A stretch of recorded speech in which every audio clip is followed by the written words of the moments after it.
Good morning. This is Michael Rowan. I am chairman of the Hopkinton Historical Commission. I am reporting on the meeting and public hearing that we had yesterday, the 5th of March, 2024.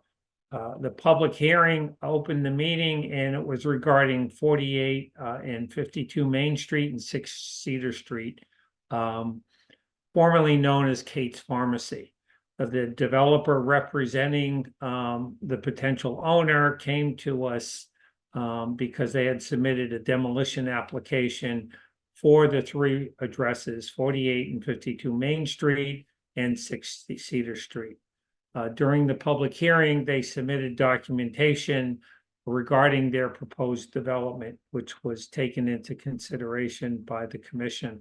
We also heard from abutters and other town residents regarding the status of the 6 Cedar Street property with the neighboring owner of the neighboring property, 8 Cedar Street, actually asking us to take it down as she felt it was an eyesore. So we took all of that information in consideration and we closed the public hearing. And then we deliberated on the 3 different properties, 48 and 52 Main Street. As many people know, is the Kate's Pharmacy. It is 2 attached dwellings.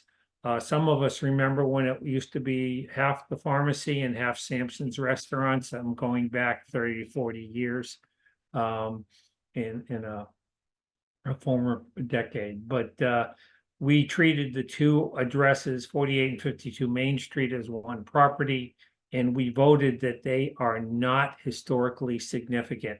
And therefore, the demolition application can proceed at whatever pace the applicant needed to have it done. Regarding 6 Cedar Street, we had a long discussion about the fact that we did determine it was historically significant. And the discussion was regarding whether it is preferably preserved. Many of the historical commission members, as well as the public, commented about the benefits of the new development, which is proposed to be both a mix of residential and commercial. The design is primarily a 3-story structure that hugs Main Street and Cedar Street, which I commented, as well as many others, about how it was a great urban design and a good first step. The rendering proposed a certain vernacular on Main Street brick facade with wood gable-ended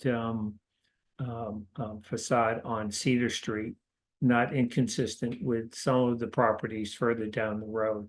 So I think that a lot of people felt that we would consider this new development to be preferable to the existing structure.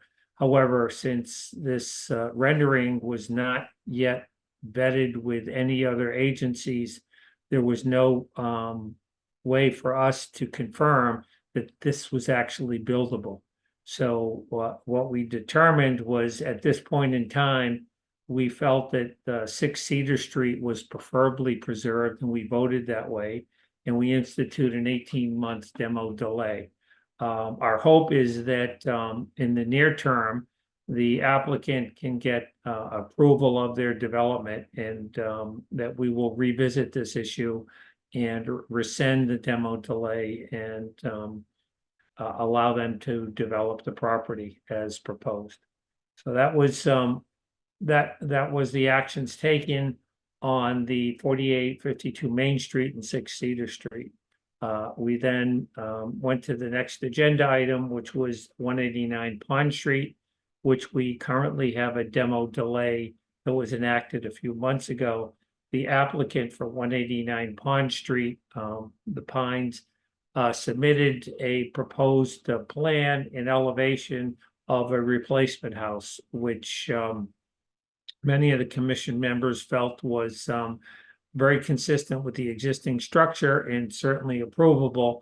We asked that they provide us with a site plan for the specific address and relabel the documentation so we knew that it was specific to 189 Pond Street. The architect representing the client did indicate that it was a generic design that they had used on other properties, but it could be adapted easily to 189 Pond Street. So we're hopeful for a quick resolution, perhaps at next month's meeting, for that demo delay. Third item on the agenda was a review of the billboards on Hayden Rose Street. The applicant Open Space Committee submitted documentation which did indicate that on a 1938 aerial, it did look like there were two blobs that could be construed to be billboards. So that meant that those structures are in fact more than 75 years old, in which case they would be eligible for the commission to determine their historical significance. However, after asking for the public's input on our Facebook page, the Historical Commission has a Facebook page. We received a significant response that people felt that it was not historically significant. And as chairman, I had to concur with the public opinion that there is nothing inherent in the billboards themselves. They may be iconic and they may establish a good communication mechanism, but in and of themselves, there's nothing about them that is historic.